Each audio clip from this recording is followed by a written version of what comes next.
Hey everyone, I hope this is going through. As per usual, do let me know if you can hear me, if you can see me. That always helps because there's always those nitty-bitty challenges and issues with a live stream. So ping me in a chat if it's coming through, if you can hear me. Cool, I got a heads up from Yuri. Right, so what we're gonna do today, and I'm gonna jump immediately into that. So, you know, as people are gonna join in, I think we're gonna catch up with what's going on. But I wanted to start to recap exactly what was the challenge like. So it's 11th challenge as well. You know, we've been doing quite a few different ones in UI realm, in service design, product design realm. Today, though, or for the last month or so, for like 6 weeks, I asked people to look into in-car experience and specifically Tesla's UX. Because, you know, we were fortunate enough for Kevin, one of the admins in the Design Squad community, to actually capture and document the ethnography of that, of how you would actually use the car and, you know, all the intricacies of that, like what worked, what didn't work. So it's all captured. But before I jump into actual submissions, which we have a couple very strong ones, I want to recap exactly what we're looking for. So hope this actually works up. Let's start off. Well, guess what? It's time for another challenge, another project challenge to help you think outside the box and actually approach problems which exist out there. So you can make realistic case studies and actually learn something from it. Anyhow, today I'm going to give you not just one challenge brief, I'm going to give you 4 videos in total, meaning in just the next maybe 5 to 10 minutes, you're going to receive a specific experience, and I get a video on the actual feedback from the user for a specific product. And then you're gonna get more in-depth video where you can observe the user doing the actual day-to-day scenarios. And drum roll, the topic of a challenge is gonna be to improve specifically Tesla's UX.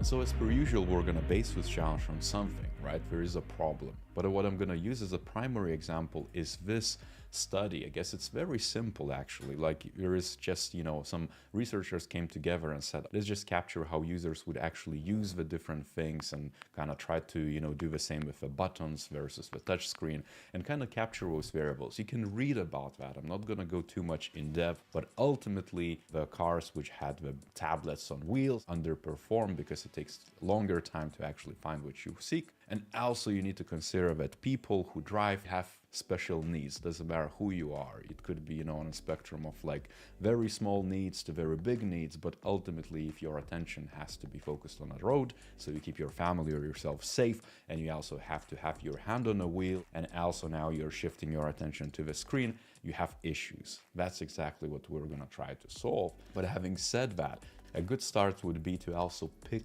who is this for, who you want to address. Again, I'm going to give you 3 specific videos from one specific user type who's also very tuned in into UX process and also is tech savvy. Perhaps you want to target someone who is just coming up or someone who is specific to specific demographic segment, which is maybe based on budget or things of that nature. So you can also read into that because there's a lot of insights online, a lot of reports. You just need to search. As with every challenge, I have a few steps which I would just propose you to think about. Again, it's up to you how you want to skin this. There is some, you know, good ways to do this. There are some bad ways. You can look at it from a lot of different lenses. You can immediately jump into UI and craft the UI. But first and foremost, make sure to frame the problem. Like, what are you actually gonna address? Read those articles, read the reports. Is it a safety? Is it efficiency? Is your new experience gonna land somewhere here because it's here right now? So you're gonna push that and you're gonna use some sort of methods or new interventions. Think about that. Maybe there's something else and you're gonna create more variables which you wanna push that existing experience towards. Why not? Don't take this as a gospel. Make sure to think outside the box and maybe find even a different factor to consider so that your experience is gold, and maybe even look into what Tesla lacks. What else do they consider? Why are they so popular, or why they're being talked about so much? And now jumping into ethnography and actually that supportive material and videos I mentioned at the beginning, in this challenge, we actually took it level up and we produced some of the material so you can get started. Because naturally, if I would just ask you, hey, go out and redesign a tablet on wheels that Tesla is right now, you would be like, I have no access to it. I could kind of go and watch videos YouTube, which you should, or like kind of observe some screenshots or ask some people, which again you should, but there wouldn't be that direct interaction between you as a researcher, as a strategist, a designer, and also the user. So we tried to bridge that gap. The videos themselves were produced by Kevin. He's a design strategist. He's an admin for the Design Squad community. So check him out. He's super tuned in and switched on. And he's very kind because he also not just offer you to observe how he uses those different aspects of a Tesla and how he drives it, what the issues is. He walks through so many different aspects of the things you can immediately improve, but he also offers to answer any questions you might have. Of course, be respectful, but if you want to get his insights, just connect with him on Design Squad community. You can also, on that note, team up with other people. So make sure to engage. It's going to be much easier, and also we're going to simulate that real life scenario if you collaborate with others in the UX. Nice. So I think that should be enough of that. And I'm sure you kind of now understand exactly what we're looking for, especially if you're new to this and you haven't participated in the challenges before. Or let's say you just needed a recap to remember, or maybe you joined late with stream. Anyhow, so today we had a few actually people who wanted to submit for this, and there is a few group challenges, or I would say team ups happening where people were kind of exploring things, asking questions, but we got two very strong submissions. And I'm not gonna, try to kind of buy myself time or anything. It's super exciting, actually. I want to dive right into it. So, everyone who's on the chat, let me know if you have any questions, if you have any suggestions, any thoughts of your own. As I go through that, just leave them, because we can have a chat as well as actually look into the thing. So without further ado, the first one is very interesting from Natalia. And this is, I guess, one of those things which I kind of want to tease a few things here, because there is a lot here, of course. There's, wireframing, prototyping. There's looking at a bit more of like, I guess, more realistic perspectives of sorts, and prototyping in real type of means. So let's say prototyping actually making, this type of guerrilla testing device of sorts, which would sort of imitate and bring the testing close enough to real life, so you can kind of check for human factors, ergonomics. That's examples of that. And of course, a lot of other bits. But anyhow, before we actually get to that, I want to kind of walk you through exactly what Natalia did and what she did for this specific project. So again, she introduces this as a take on the challenge itself, from this YouTube channel. Of course, tips they had as well towards Kevin, who's the user, and kind of trying to formulate the problem statement around that. So as you can see, Kevin, who almost got into a crash in a tunnel while he was trying to figure out how to switch from one music station to another, she's basically using that as a statement, that as a premise to improve on something. And this is quite interesting because it's just one of the many use cases you could figure out, like in the car experiences. And, you could also think about, let's say, heated seats adjustments or things of that nature, which are as well, if you take Tesla, are done on a digital screen. It's not kind of like, based on, let's say, physical interactions. It's all still touch based on the screen. So she's taking that, and that's quite interesting because she used all those different videos as intended to capture Kevin's pain points. So she's not hiding away from it. The only thing what I would do here before I even jump to the pain points, and maybe a suggestion to Natalia, is really reflect who is it for, and maybe outline Kevin as a primary user. And of course, she did a few sketches of, proto-personas, basically. She did two, which is, I would question, like, why exactly? And there's a lot of, I guess, context missing here in this, layout, it's, I guess, lacking a story to tell exactly how she got from one stage to the other. And it's very, I guess, in progress type of, case study of sorts, like a documentation for a project. So I would definitely advise her to kind of use this as I guess, aside, write up a story, try to take out all the different bits from here and kind of make it cohesive so it flows a bit better. But this is in UX, you would start with exactly who is the user, what problems are they facing, those pain points and things of that nature. And, the hypothesis, which is great, like it's so rare to see in UX work that people actually write up the hypotheses, which should be like bread and butter, because that's how you think. You have some sort of, rough informed idea or some sort of evidence that something would work, and you go out there, you research, you prototype, of course, you ideate on everything in between, and then you arrive at conclusions which would actually result in bettering of user experience of any sorts.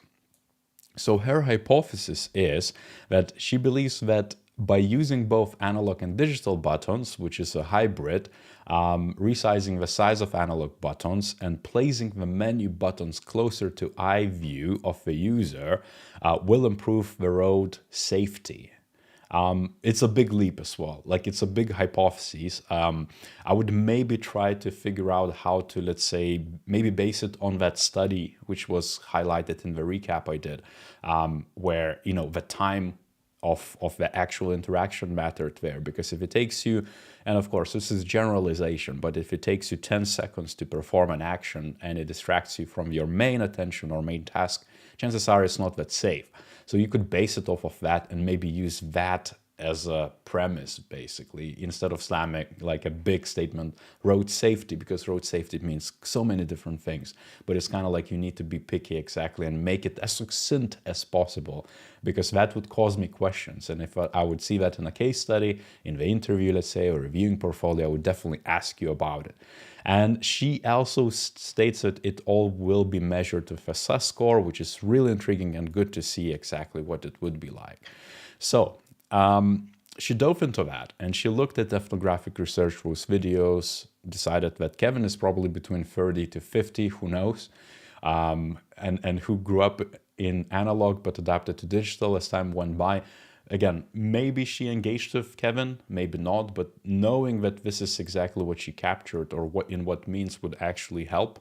So maybe, Natalia, if you're watching this, you could kind of reflect and say, okay, this is where I got it from, because there is a lot of interesting good stuff here. And I love this kind of like a mixture of things, and it's quite meta, because you're talking about analog and digital, and it's kind of like, yeah, this is exactly it, because you're drawing things out and you're trying to kind of document that, but it's almost like a sketchbook of your observations, I guess, as you went through those videos which Kevin produced. And another bit, which is good, is looking at this, I guess, journey map or experience end to end. And one thing what I liked in this case, and of course there is a lot of detail here, but what I liked in this case is clear representation. Of course, I feel like in real life, if you would do it for a project, you would need to do it much more deeper. So you would need to actually look into the the specific details and like kind of like maybe even break down those steps. You have like GPS maps as a feature block into smaller steps and tasks, or maybe to use something like jobs to be done or something along those lines, because drive the car as a I guess activity set here as a phase is vast. It could mean a lot of different things, and also for whom. So if you would bridge that gap between your user and the journey they take, that's how you have a holistic perspective of what exactly the user experience is like. So I would actually just call out, okay, this is Kevin, let's say, and he does this, and he goes through those steps, and that's what he experiences. One thing to call out, I like that you clearly state what's out of scope and what's in scope. This is something I would probably, you don't have to call out, I guess, in your final case study or project outline, but you could kind of, I guess, just tell why, or be prepared to tell and explain why. Because I would ask you, like, why did you decide just to, cover the drive the car? Why didn't you, if road safety mattered that much, covered also entering the car? Because I would presume a lot of accidents happen as well as people go into, you know, as they parked up or they try to enter a vehicle. It surely happens. So having that at least in the back of your mind and have a good answer would aid you well, because some, I guess, inquisitive hiring managers definitely are going to ask about that, and purely out of interest. So just don't, so you don't kind of trip. You could kind of go ahead with that. I think one thing which I see a lot of juniors overuse is this emotions lane. And I don't know if this is boot camp or a specific course which drives for it, because it's very simplistic view of user experience. And of course, it's not wrong, but it's not right either. I feel like it's lacking the richness or kind of like, you know, saturation of what that means. You could expand on it. You could, you know, tell me exactly what they feel like, or like where is the uncertainty, where is fear, like kind of deeply rooted to something, because emotions, happy, neutral, or like, you know, joyful, I guess. This is a lot of kind of like a gray area where I would even in the interview would be like, so how did you use this? Like, what does that tell you? And I would presume as a designer, I would be like, yeah, the, you know, the negative or like the poor touch points with, you know, red frowny face is where we should focus on to improve the user experience. But still, it's like it's lacking a bit of that kind of like evidential lens to it. So you could add anecdotes of what users actually said to support that. Again, linking it to actual psychology and, you know, deep-rooted human needs, and how does that actually gets away from it, I guess, would be that.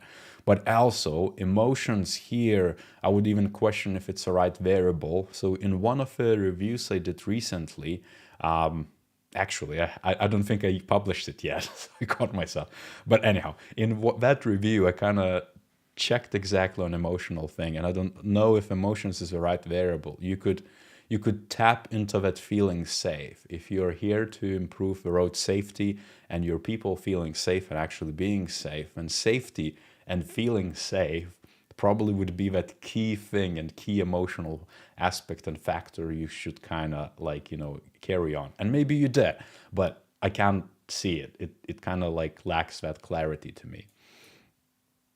And you're saying SAS score, but you're not giving SAS score. So this is where it's a bit kind of like jumpy. So you would still want to, you know, if any measures you use in UX, and this is maybe a tiny little thing you could do, SAS score, pure score, you name it, you need to have some sort of control, meaning that you start somewhere and you're trying to improve to something.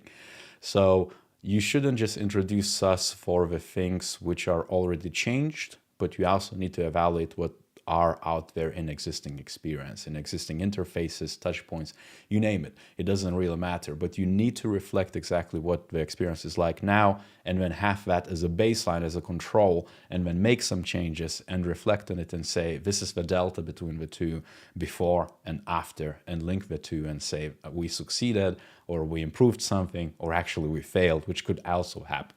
But I hope that makes sense. So make sure to evaluate the SIS experience as much as to be, because the linkage between the two is the only way you can reflect if you're successful in UX. And I guess it's a very general statement, principle level statement, but if you can kind of keep that in mind, I mean, anything you do is going to be so much better than just kind of, you know, going for that future and always thinking about the ideas and what to do, but not linking up with like what's there. You know, you have to kind of like improve something. So you need to know what's going on. And this is big, I guess.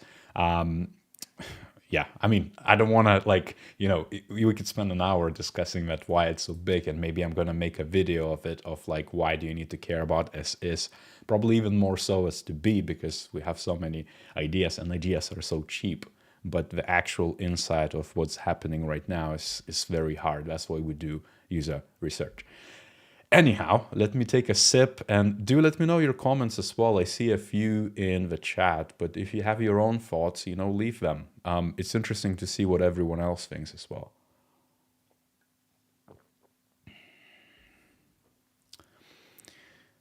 Cool.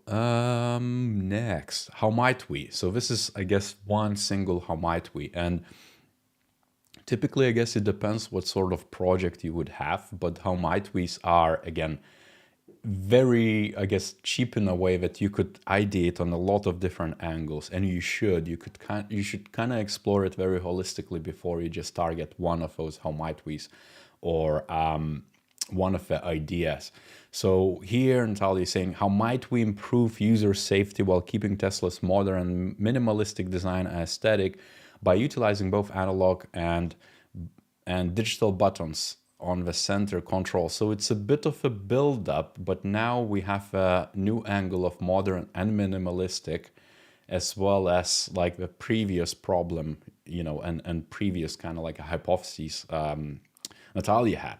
So I would kind of be questioning like how, like, why didn't you explore more how might we's, or why is this the specific one? Where does the minimalistic and aesthetic design comes into play? Why does it even matter? Like, you know, like you need to be able, maybe not to explain in your case study, but that would be a question mark if I interview you, let's say, and I say, well, you know, what's the gap here, or like, what's going on? And hey, everyone, I see Happy Catterday. Indeed, Happy Catterday. Welcome everyone who's joining late. We're just going through the first one of the cases, one of the projects. Anyhow, so through how might we's, I presume that this is where the ideation happens, somewhere behind the scenes. Naturally, you would probably want to show some of those ideas, and I guess you're kind of stating that this is the existing features, the GPS, the emergency flashers, temperature, things of that nature. So almost like reflecting on the as-is interfaces, and then adding a few different bits of like where the attention is. And this is how I presume it, by the way, or how I view it. There's a bit of explanation about the Fitts law, but the caveat here is that you could do much more deeper, I guess, research and evaluation of that. And since looking at it, this is already happening in the design phase. After you stated that you kind of bypass the research phase, a lot of this evaluation and this kind of like a heuristics thinking and, you know, things from UX perspective, like quote unquote laws of UX reflections, could be part of the actual research before you even jump into the how might we's. I would almost think if that's like, you know, nothing is linear in the world, but think about like, you know, maybe revisiting hypotheses based off of that evaluation of like the heuristics itself of what's going on here. A question, quick one, just to break. As a junior, is it even a good idea to build hypothetical solutions for large company like Tesla, Meta, etc.? It kind of is, I guess, because if you really want to get the UX job, which is so demanding and it requires so many skills, you kind of have no other choice, because everything you do is going to fall somewhere in that conceptual spectrum, from being like super like dreamlike to being super, you know, specific and tactical for a specific business. So I would say like challenges like that are quite important to explore and actually put the tools to practice, because these are a real problem someone could solve. And it doesn't matter what like brand it is, Facebook, Tesla, or so forth.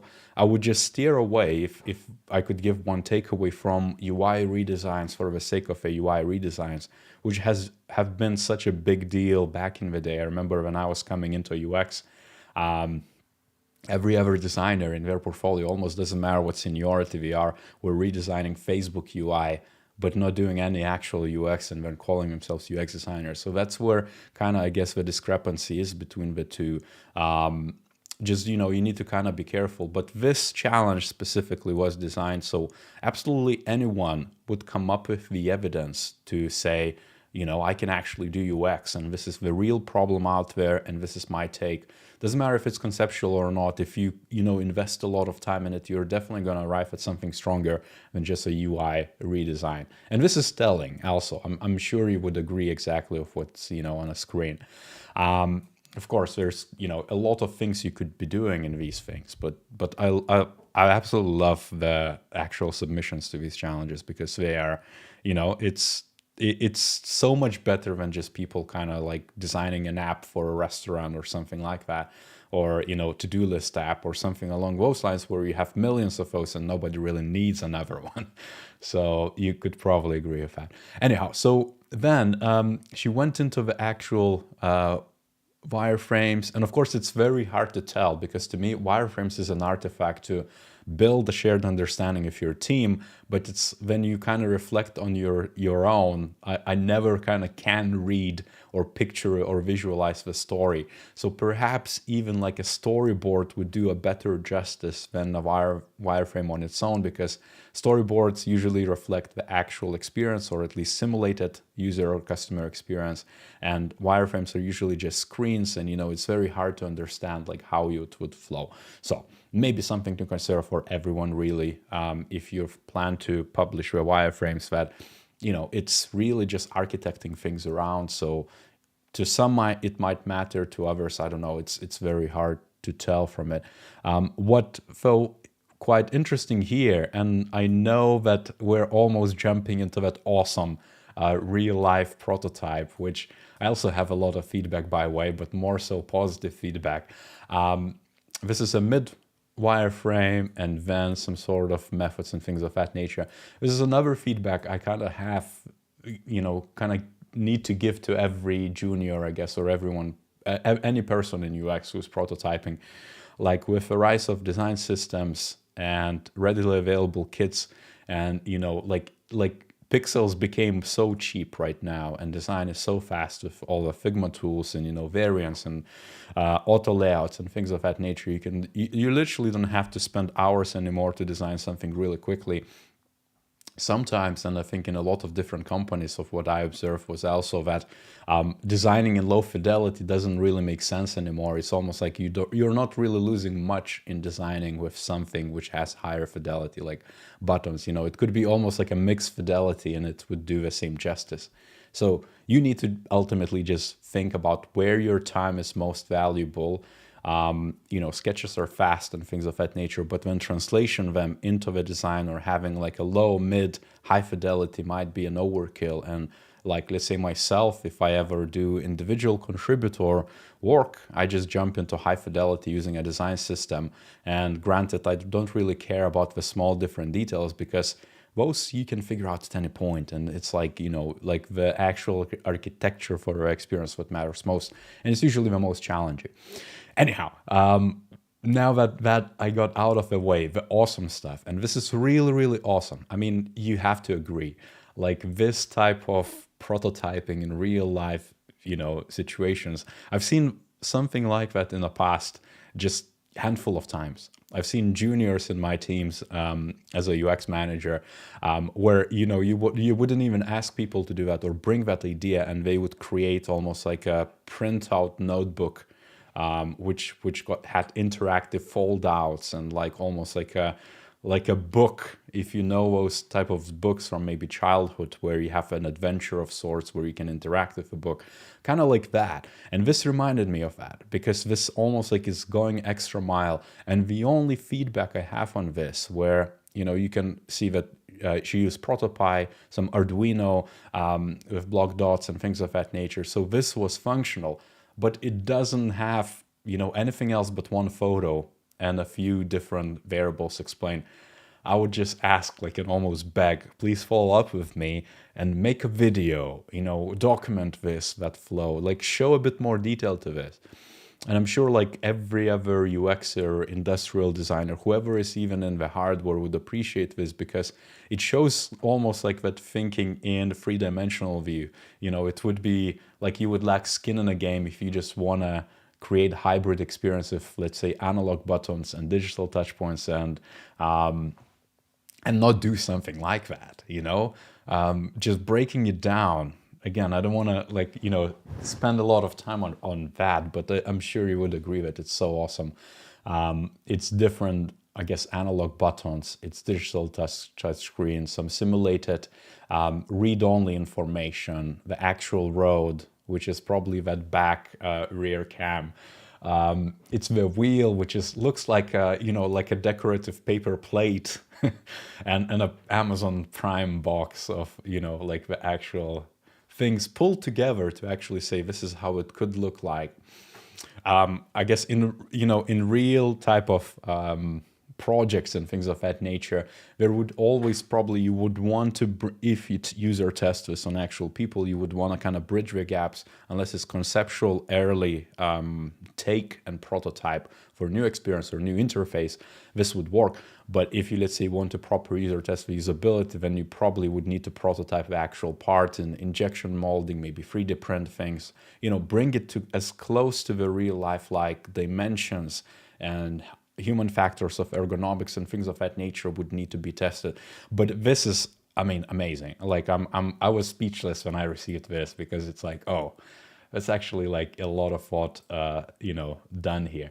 I'm not gonna open the prototype because it's very simple, but it has some audio. I don't want to risk it, this video being flagged for any reason for copyright, but basically it showcases this functionality, which, you could kind of picture in your mind, but you open the Tesla screen, let's say, and immediately it opens you this simplified view where you have immediately that use case that, instead of users going through a lot of different tabs and spending like 10 seconds to play something, it automatically preloads this. The only feedback with that I would consider, if it's maybe a bit too intrusive and maybe not every user would want it to autoplay or immediately appear. So that's another thing to figure out. Maybe it needs onboarding or customization, personalizing it somewhat so it appears only to some users but not the others. But yeah, I mean, it's awesome stuff. Another thing, the usability test and the tasks performed, things of that nature, all of this could be illustrated a bit better because, SUScore almost provides you with these data points which you could just run through this funnel of data visualization and show it and kind of like take me as someone who reviews this on a journey. So I would just encourage you to take the data you capture to whatever extent and not just drop like, hey, 3 users, SUScore was 91 out of 100. Tell me exactly per task what it was. Tell me how it compares against that control, which I talked about before, and like that first case and, all the other bits. And also, user feedback. Give me some snippets, like qualitative things, like the insights, the quotes you could add to that. Like very simple, but what does user say? Like link that to the SUScore, like things of that nature. It's almost like everything you state in your portfolio case study should be evident somewhat, or think about how other people would look at this, because it's never just like a bullet point report. It's usually you need to tell a story and kind of onboard people in. And just looking at the comments, there is a lot of positivity in the chat. The prototype is sick. Rare to find such physical prototypes. Definitely agree. I mean, all of the above, and like, it's quite amazing. Right. So last things on this case study. There is a bit of a planning of user feedback, different age group, question mark, like why would that matter? And then of course designing and prototype further interactions and things of that nature. But all in all, it's awesome. The only thing I just lack a few different bits, like to better picture it and position it in my head of like, why are you doing what, or like how did that prototype actually work in the end, or like SUScore, things of that nature.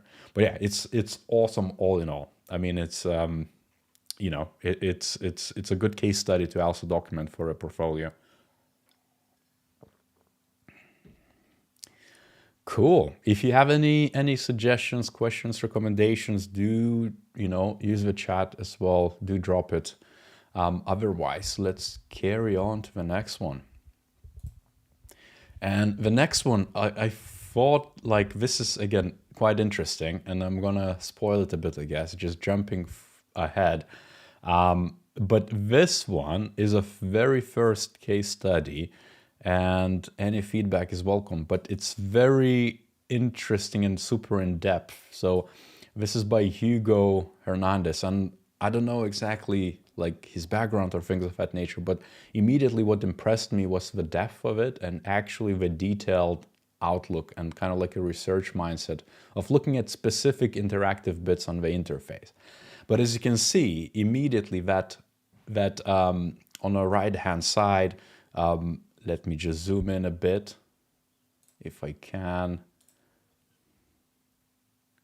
Okay, it cuts off a bit. Boom, right, we go. So as you can see, this is how he imagined the redesigned touchscreen would look like. And this is purely digital. And there is a lot of detail in this. So maybe Hugo can share the link as well with you. But just to run through a few different bits, the summary is, as users have grown more attached to dependent on technology, car manufacturers have added more functionality to their vehicles. And as evident, many of them do not fully consider the safety implications of adding these features to the car. And the result is catastrophic in the US alone in car technology and controls cause accident every 20 minutes and things of that nature. This is awesome stuff, but I would want to immediately, if you state something, whatever it is, whatever evidence bit you would add to your case study or, you know, I don't know, like blog posts, whatever, make sure to add a little footnote exactly where it's coming from, because it's just going to make your statement so much more effective and, you know, so much more kind of like sound that it, you know, it's sound. Oh, I see Hugo is in the chat. So yeah, that's gonna be good. Hugo, if you're still there, you know, make sure to add any notes. Maybe I'm missing something as well. But other than that, just to proceed, the background is, of course, is Kevin's video, and the pure UI design led to near crash of the wheels being damaged. So kind of that reflective bit of that ethnography of what Kevin captured in his videos. And of course, the quote, I guess, is well taken from the Kevin and the major issue. So clearly, Hugo is focusing on that specific use case. He did some secondary research, which is, that I think is what impressed me the most, because it's shown that it's not just kind of like, you know, you couldn't wait to get to the design or redesign or kind of think about primary research. You kind of went and explored a bit, you know, it's maybe spent an afternoon or at least a few hours trying to look at a lot of different metrics and what exactly results in what. Of course, I'm not going to go into detail, and we're just going to call out the key bits, but the statements which summarizes all of that data is that motor accidents are a major social economic problem, distracted driving widespread and is major contributor to motor accidents. In-vehicle technology is distracting and causes accidents. The amount of distraction caused by in-vehicle technology is influenced by design and so forth. So you're backing up a lot of these things. But I would add just maybe links or have footnotes or maybe add like a final slide with bibliography, because this is a lot of things quoted.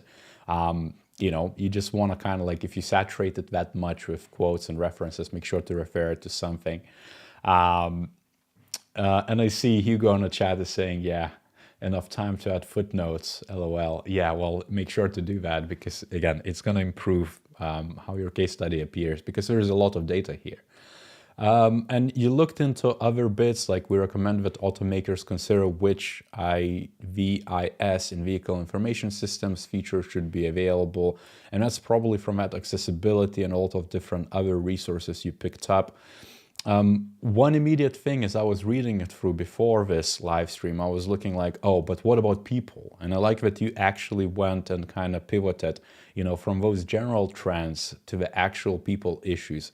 And the theme you tried to kind of like carry on was that people are aware of the dangers of distracted driving, but they do it anyways. Certainly agreed.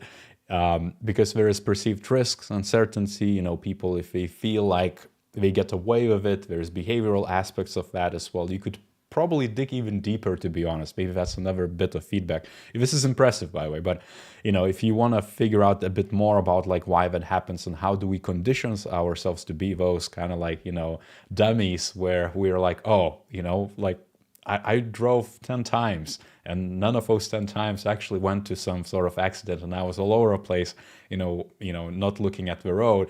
You kind of condition and create these behaviors where your expectations and attitudes change as well, so you feel much more safer, but in reality you're just gambling, let's say. So there is a lot of that you could also extract and maybe dig deeper into that. If users are locked out of the tasks, they will likely just use their smartphone even if the vehicle is in motion. Locked out of the task, this is just one thing which I kind of had in mind, like what does that mean? But it's that underestimation of the effects of distracted driving and kind of like carry on the smartphone usage. But this is where you could kind of expand a bit, I think, because the statement is very big. Ultimately of what. This made me realize that constraints alone will likely not be an effective way to change user behaviors, yada yada. So you kind of realize that you need to work with it instead of changing. Good hypothesis, I feel like, and I'm sure people on the chat might agree, disagree, ping it on the chat just out of interest what you think about it. Another thing, by the way, because there's a lot of wording here, just maybe additional feedback note that you could probably publish a blog post or an article with that, and maybe consider also having a secondary, case study which is more visual, or just something which flows easier, because this is a lot of information, but you kind of need to figure out now, like, how do you market it yourself? Like, in a portfolio it might be a bit too wordy, because hiring managers are not going to have more than like a couple of minutes to look at it. It's just not enough time in the day ultimately to read through it. I have now, because we're on live stream, but other than that I would just jump and kind of say, okay, this is okay, why did you say that type of thing, to kind of see that. So just consider how you want to take this content, because there is a lot of gold here.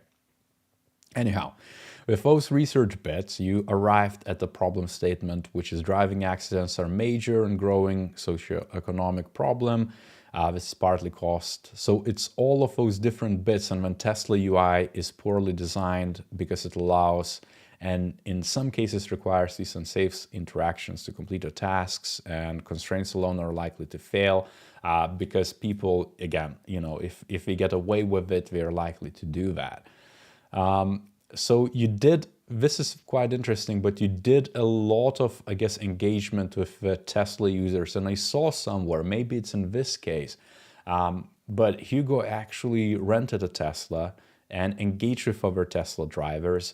Now, with this thing, like when you state that, what would help you to actually show maybe photos, or maybe just visualize it a little bit, because otherwise it's just a dry fact, basically. Oh, I engaged with other free drivers or something along those lines. But you could kind of show a bit more, because otherwise you have so much text, which is, someone has to actually care so much to actually read it. But you went to research questions, the insights you got, and I'm not going to go into that. If anyone wants to watch it, you can already probably read it as I was waffling around. Pause, you can rewatch the live stream. All of that information is going to be on the screen. And I feel like some of the things, which I don't know if this is in this one, but I noticed somewhere else, maybe we can get back to that ultimately. Why focus on Model 3? And I think Model 3 was called out, and it's not just for the FSD, but also what Kevin called out, which is basically Kevin's comments were echoed, is that, the general usability quality, like the actual touchscreen as well, and like limitations from other models from Tesla and the actual Model 3 are just staggering, because it's budget version of the car. So you kind of probably decided that, hey, if the actual like Lux or let's say high-end Tesla cars are that bad, then Tesla Model 3 are going to be even worse. And you kind of have the FSD rate as well in the Northern America in comparison of that. I would probably find, a few like this, for example, the quote of full self-driving, that the whole screen is designed for it. You could go online a bit, maybe do additional round of secondary research purely to illustrate that, because it's a good hypothesis. But you could kind of like add some quotes, basically, that this is the person who said this, or like, on Reddit even, you could go and find, like, you would have way too much information, but you could kind of illustrate with like some bubbles or something minimal, that this is what people are complaining about as they are using Model 3, because there is a lot. Like, I found myself so many of actual owners complaining about the quality, the usability, the accessibility, and everything in between, not just linked to the FSD necessarily. But yeah, I mean, it's a lot of information. I would just add a bit more visual stuff, you know, don't overdo it, don't add stock photos, but add a bit something which illustrates this easier. Like this one, for example, it does illustrate stuff like, you know, those charts, but you could add a bit more like qualitative, I guess, insight, to me, at least for my taste, for my liking. And at this point, you went through Tesla M in person, you rented. Again, this is what I mentioned before. Try to check for different tasks. You're isolated those different tasks. You went into the discovery and measured time on the tasks. So you went through task by tasks and what exactly the measures are. You could also bring that research on that Swedish, you know, I'm not going to do justice referring to them, but that Swedish case study or research which sparked this interest to actually redesign Tesla. You could also link to that and use maybe that as a control, or maybe use this as a control as well. And I don't know if you refer it after a while, after you make those changes, but this is a good thing. Your hypothesis is quite bold, and I'm not saying it's a bad one, but I would definitely want to dig into your brain and find out why exactly. But you are in I think, somewhere stating that, you know, maybe it's here actually, but you're saying that because the time it takes for a user to complete secondary tasks is the time that they are distracted. You know, time alone could be that, and I kind of agree, and maybe it's that hypothesis again you could prove or disprove or like learn from it or learn around it. But time alone could be supported also by, again, qualitative insight. You know, you could bring some of that up because, you know, some people in certain situations, again, safety could be that on the road as the vehicle is non-stationary or it's drivable or being driven, then certainly. But if it's, say, stationary, or, you know, time could be reflected and kind of replaced with other measures, or supported at least. Make sure to maybe add a few of qualitative insights of like, okay, like what does that actually mean for the human being or for like a person involved in that? Because it's usually very nuanced. You know, sometimes you're gonna get right with your hypothesis and you're gonna be spot on, but other times people might not mind, or maybe it's not that big deal if the passenger is the one who is using something, I don't know, like Spotify or like whatever other options. So again, something to reflect, and maybe it's just me being quite picky on things. It was a Swedish car magazine who ran a study on time on task execution in modern cars compared to the older cars. Nice one. That's from Kevin. It's a good spot. And actually, do let me know what you think about time. Like the efficiency and I guess reducing the interaction bits to aid that safety. You know, like to me, it seems like there is a bit more to it. Like even if you reduce the tasks, and maybe Hugo, you kind of stated before that it doesn't matter how you restrict it or like how do you improve it, people are still going to be distracted. So your hypothesis is that if you reduce the time of interaction and maybe use a lot of other things like Fitts law or something along those lines, you know, from UX perspective, you kind of can save the time. But it's not like also it could, and maybe it's me being devil's advocate, unlock those devil's gates where people might get even more distracted because now they can do it faster and they, you know, they don't recognize that, let's say there's, you know, they're just doing it more frequently instead of, but anyways, there's like a rabbit hole we could go on to and spend hours discussing it. Cool. Some add-ons from the chat. Tasks execution isn't always an issue because it does not question the need for executing the task in the first place. Yeah, there is definitely that too. You kind of need to, again, qualitative probably research would, you know, yeah, would maybe illustrate some of that to those presumptions, but this is great, Phil. Define, why do these tasks take so long? Oh, actually, maybe I just was, you know, getting ahead of myself. So targets are too small and very close together, too many choices, excessive interaction costs, and you kind of try to illustrate with these, I guess, summaries for the use cases, exactly what the people did and to what extent.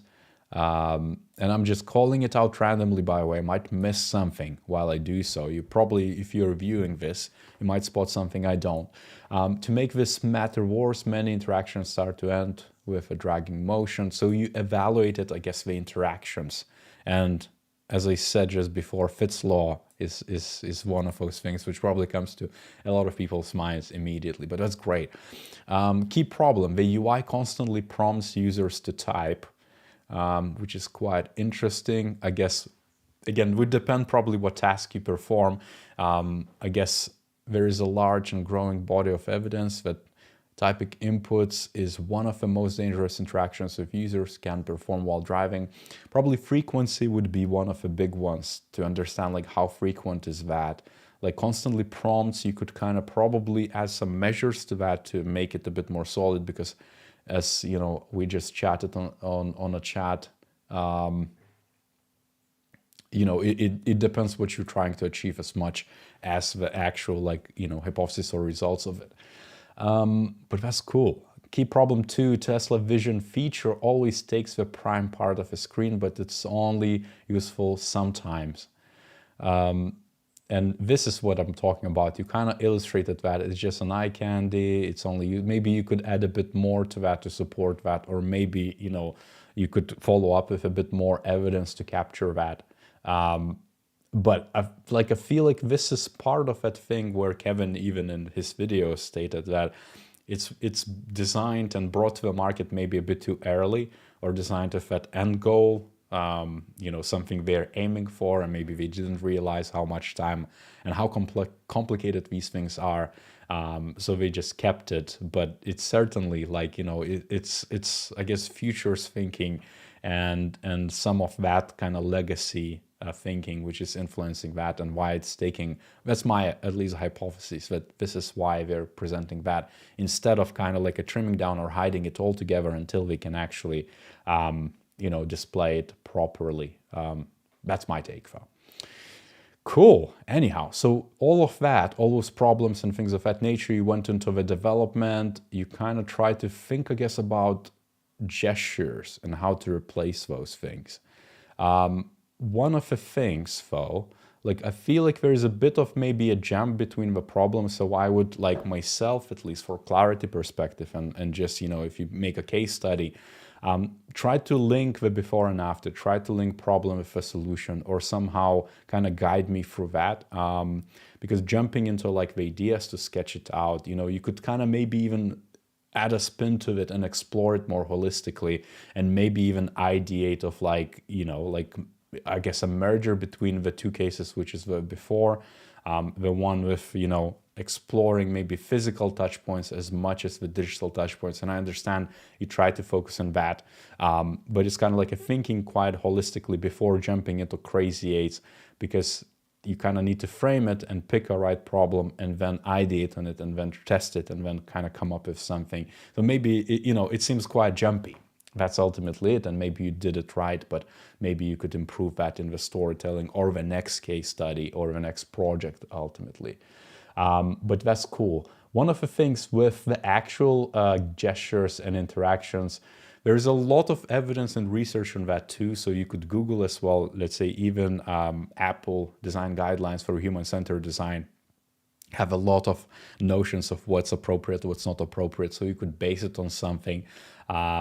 And because, you know, you kind of need to base it on something, be it heuristics, or maybe you are going to test it with user testing down the road, but you need to bring it up a little bit.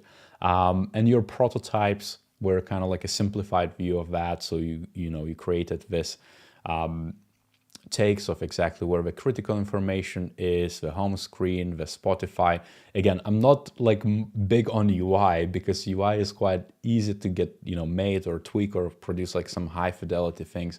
But like the actual flows and architecture, you could maybe create, you know, the you know, old-timer thing, which was like back in the day was used to be bread and butter, but like sitemaps, flows or things of that nature, the charts which represent this on like a higher level before you actually go and explain each and every use case, and kind of tell me how it ties in together, because otherwise it's kind of like a screen and a few different bits of like what I'm seeing, but not exactly like the user experience end to end. So you could kind of like zoom out a bit and only then start introducing bits, if that makes sense. But otherwise it looks pretty good. I mean, it looks much more usable even from, I guess, perspective of like, you know, the size on the screen and your things you mentioned, like the fits law and things of that nature. Can I share the prototype in the chat? I don't think you can, but what you can do though, I think YouTube restricts it or blocks it. You could, if you're on Discord, Design Squad community, shameless plug, do join. You could share it there. We have a chat. We have a, I guess, a forum created just for this challenge. So you could, you know, you could share it there. But please do, because I'm sure a lot of people would kind of try to break it down and like pull it apart and see exactly what's there. And there is a lot of inspiration and good stuff, a lot of grand research here. So please do share, just join the community. Then radio, phone app, and how do you interact with a phone app, navigation to other stuff. And this is what, you know, what I was kind of talking about. Like you could kind of zoom out a bit and tell me exactly what Kevin, when he enters a vehicle, would interact with and how it would go. Because flat screens, again, don't do it justice. They do justice for your UI design and tell you a story how good your UI is, but not necessarily how good the experience is gonna be like. Cool. Cool. This is what good stuff is, where you kind of, as I said, it's good to have, let's say, if you use SUS or pure score, feedback for both case studies was kind of like, you need to know, like you need to have some sort of control, some sort of starting point, and then track the improvement between the old, the new, track the delta, and then reflect on that. And this is what I guess you did, where you're saying you mounted a touchscreen laptop, again, extra points for guerrilla testing, and asked users to perform the same tasks identified earlier. So far, a total 5 users tried the design, including 2 current Tesla users. And similarly to the first experiment, the car was parked. So one of the things which is like mixing the users is also a bit tricky and iffy, especially down the road. I would kind of stick probably to the same group, same, you know, behaviors, attitudes, however you're going to skin it from demographics or psychographics, like behavioral perspective. And also you could support this with visuals, like you stating, I mounted touchscreen laptop on the top of the M3 is like, is something to be seen. I'm sure everybody would agree. So you could illustrate that, or, you know, adding a bit more than text basically would add validity to this as well. And, you know, add context ultimately. And again, you reflected on the time and different things, what they took. And obviously the total 5 users, I won't be able to prove any statistical difference between designs. Neither you should, because again, if you learn something from it, like it's a start, so you can carry it on. Big, I guess, piece of advice would kind of represent before and after. So you show clearly in your case study or your blog article that, you know, this is the beginning, this is the end result, and maybe show it visually.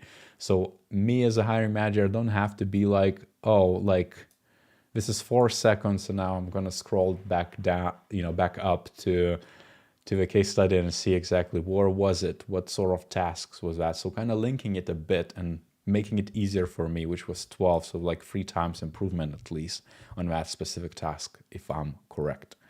But yeah, this is awesome. I mean, 2 solid case studies. If you do have anything, do drop in the chat meanwhile, because I'm pretty damn impressed myself. It's, you know, it's like one is super heavy on the research and explorations and kind of like trying to see, and first case study too, so hats off to Hugo. I mean, it's super impressive. And another one purely from the actual prototype perspective and kind of trying to bring it a bit, you know, to real life, like meta layer of like analog and digital, and trying to do that is also super, super impressive.